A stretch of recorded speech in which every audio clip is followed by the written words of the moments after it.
Balitang boxing tayo. Kenneth Luber hinamon si Angelete sa isang ubusan ng hangin. At ang kwento ni Luber kung paano siya napadpad sa boxing gym ni Jerry Peñalosa, panoorin sa video na ito. Kung sakali na kahit tagalinis lang po ng gym na makatraining lang po ng libre. Narito ang isang ulat tungkol sa press conference ni Kenneth Luber kontra Michael Angelete.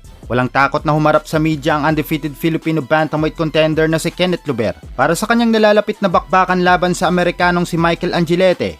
Nagbabala si Luber sa kanyang kalaban na dapat walang takbuhan sa kanilang tapatan. Ang laban ay itinakda ng International Boxing Federation bilang isang world title eliminator. Ang mananalo sa pagitan ng dalawang walang talong boksingero ay magiging mandatory challenger para sa IBF bantamweight title na kasalukuyang hawak ni Jose Salas Reyes ng Mexico. Ubusan ng hangin sa ring, kinilala ni Luber na isang scientific fighter at mahusay sa teknik si Angelete.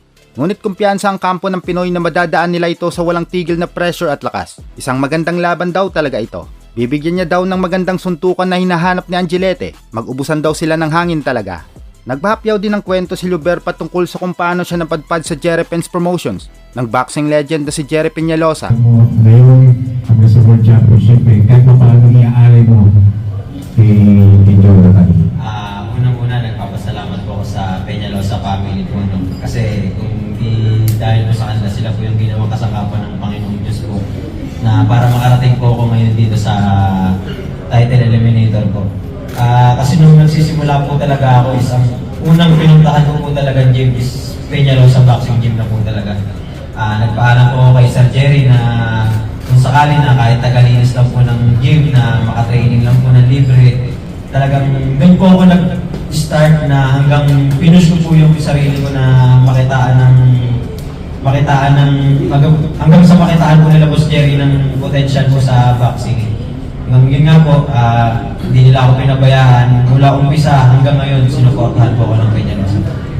Bilang protege ni Peñalosa, nagsanay si Luber sa Peñalosa Gym sa Bikutan, kung saan personal siyang tinuturuan ng boxing legend ng mga taktika sa ring. Kaya naman marami ang nakapagsabi na magiging boxing superstar balang araw itong si Kenneth Luber.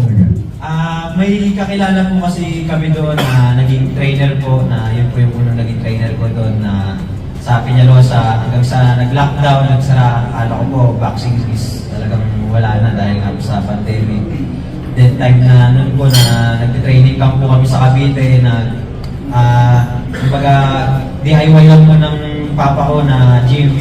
Then natuwa po ako, parang nabigyan po ulit ako ng liwanag sa boxing nung napanood po ni Sir Jerry yung sparring ko na nag-comment sa akin na ayos, ganito ganyan. Kaya mas lalo po akong ginanahan. Sabi ko, hindi pa tapos ang boxing dahil may Boss Jerry pang nag-aantay sa akin. Noong May 2025, matagumpay na nakipagsundo si Peñalosa sa Kameda Promotions ni Koki Kamida para sa isang co-promotion deal. Ito ang nagbukas ng pinto para makalaban si Luber sa malalaking event sa Japan. Sunod-sunod na knockout. Noong 2025, naging impresibo ang record ni Luber matapos patumbahin ang mga kilalang pangalan tulad ni Keita Kurihara at ang dating 2-division world champion na si Luis Concepcion. Ayon kay Peñalosa, kumpiyansa siyang may kakayahang si Luber na patumbahin si Angelete at makuha ang tsansang lumaban para sa world title sa Setyembre.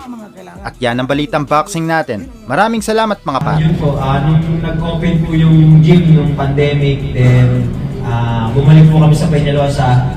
Then yung si Coach Jonathan na po yung may humawak nun sa limis po na pinanood niya po yung sparring namin na iscout niya po ako na sabi niya, gusto niya daw po ako. Sabi ko, Coach, gusto ko rin po sa inyo kasi ayoko po umalis sa Peñalosa kasi dito po talaga ako nagsimula.